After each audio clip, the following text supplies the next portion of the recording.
The Mithraic tradition is deeply mysterious. Its roots can be traced back to Zoroastrianism and the great Magi priests of the flame. Thought to have originated in Persia around the 5th century BC, some put its beginnings back even further to the Vedic deity Mithra and the battles between the Asuras and Devas of the Sanskrit records. Mithra is associated with the sun, the solar force, light, and also the fate and destiny of humanity. He is a god of justice and contracts, and is thought to be the arbiter and mediator between the forces of darkness and the forces of light.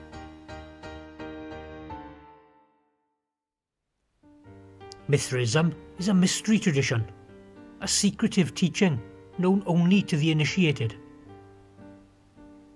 All mystery school teachings are a puzzle, and purposefully so, and with its fascinating symbolism and secretive history, the ancient tradition of Mithra is no different.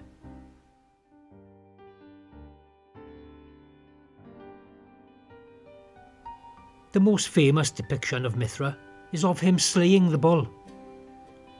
The astronomical interpretation of Mithraism is fairly well understood, with the bull symbolising the age of Taurus and its slaying indicating the passing of that age. The other animals commonly featured are also given astronomical importance, with the dog said to represent Canis Major, the scorpion thought to symbolise Scorpius, and the serpent being associated with the constellation of Hydra.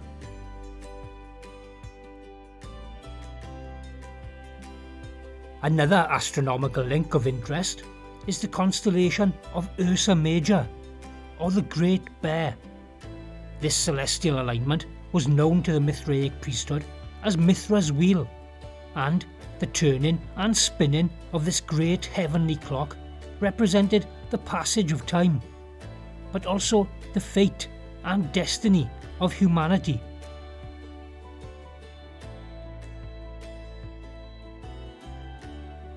There is, however, an anatomical interpretation, which, I would suggest, based on my research and my personal experience, is both logical in theory and beneficial in its practical applications.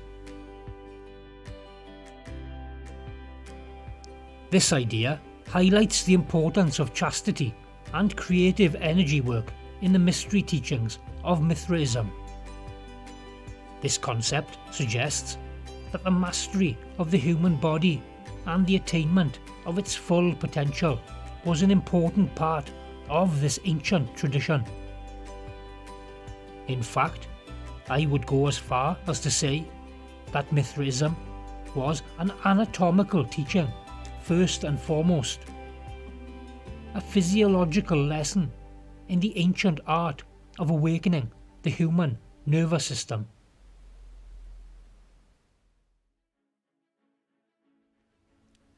In the image, we can see the famous statue of Mithra slaying the bull.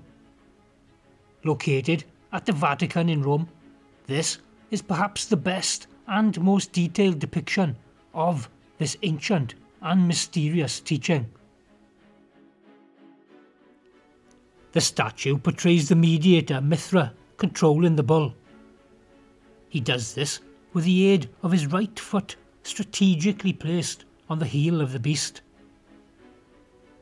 Symbolically, this relates to the heel as an energetic access point, and is similar in concept to Achilles' heel of the Greek tradition. We can also see that Mithra himself has his left leg tucked beneath his body, with the heel pulled up into the perineum. The perineum is a sacred spot and an important energetic control point of the human body. In the East, it is called the Yin point, or the meeting of the yin. In Vedic tradition, it is the Guda Mama point and is related to the Muladhara chakra. Applied pressure to this sensitive area helps to circulate the conserved creative energy. Precise placement of the heel or the hand can also aid in the leveraging of the pubic symphysis. The pubic symphysis is the central joint of the hips.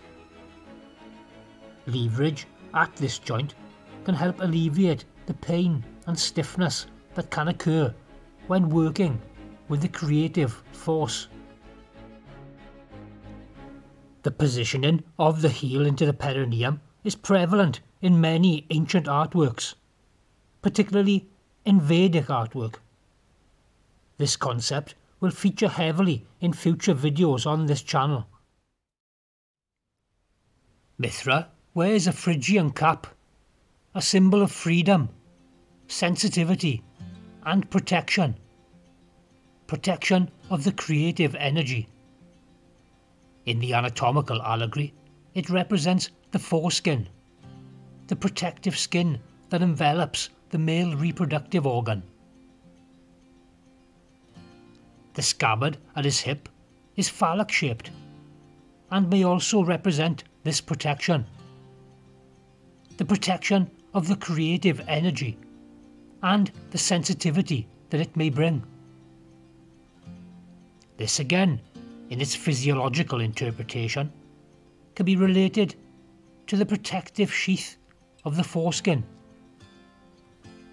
This principle of protection and sensitivity also features in the Arthurian legend, where the king's magician Merlin advises the king that the scabbard of Excalibur, his magical sword, is more important than the sword itself. No protection, no sword, and no sword, no protection. The creative energy itself may be viewed as the knife that Mithra uses to slay the symbolic bull.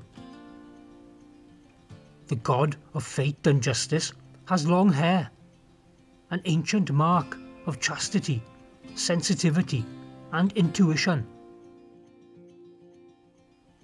The dog, feeding on the blood of the bull, represents loyalty, solidarity, dedication, sensitivity and intuition.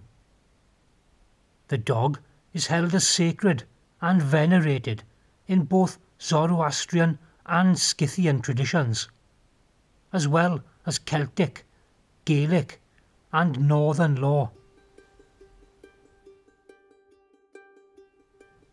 The serpent is a symbol of regeneration, rebirth and the spiralling, twisting and turning life energies. The serpent basks in the solar light and sheds its skin to be reborn. It is a symbol of the spinal column and the dangers and benefits of working with a heightened nervous system. In the image, we can see the serpent or the serpent energies rising from a crack in the rock. A crack perfectly aligned with the reproductive parts of the bull.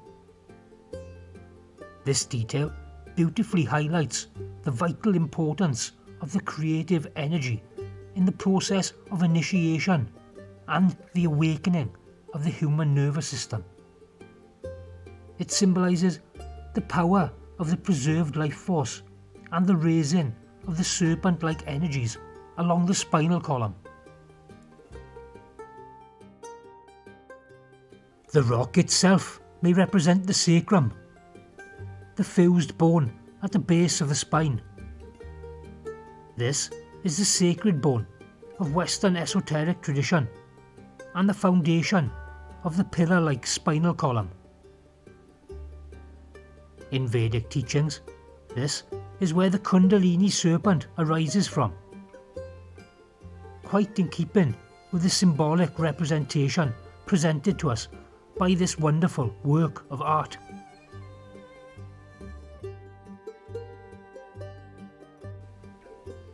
The scorpion, or backbiter, only fortifies and supports this same idea.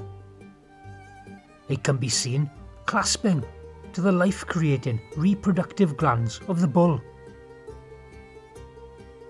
This again highlights the importance of the creative energy in the initiation process and the awakening of the human nervous system to its true potential. The bull itself is an age-old symbol of the earth and the material world. The bull is a beast of burden and a sign of work and toil. It is also a symbol of unfocused energy and unharnessed strength. When the bull is brought under control and yoked, it is capable of aiding humanity in great feats of civilization. In the anatomical allegory, it symbolises the true capabilities of the human body when it is mastered. This is what Mithra slaying the bull represents from a symbolic, physiological standpoint. Mithra controlling the bull with the heel signifies the mastery of the material body by the spirit. The portraying of the mediator god, the god of balance and fate, controlling the bull with his heel tucked into the perineum, symbolises the yoking of his own unfocused energy. It represents the harnessing of this energy through creative energy preservation and its circulation.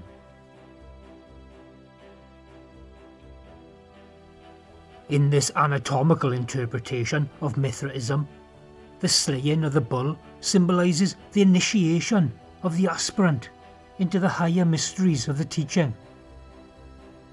It represents the mastery of the body and ego and the rising of the sacred force along the spinal column, bringing light and balance to the inner chamber, the cave of Mithra, the head centre.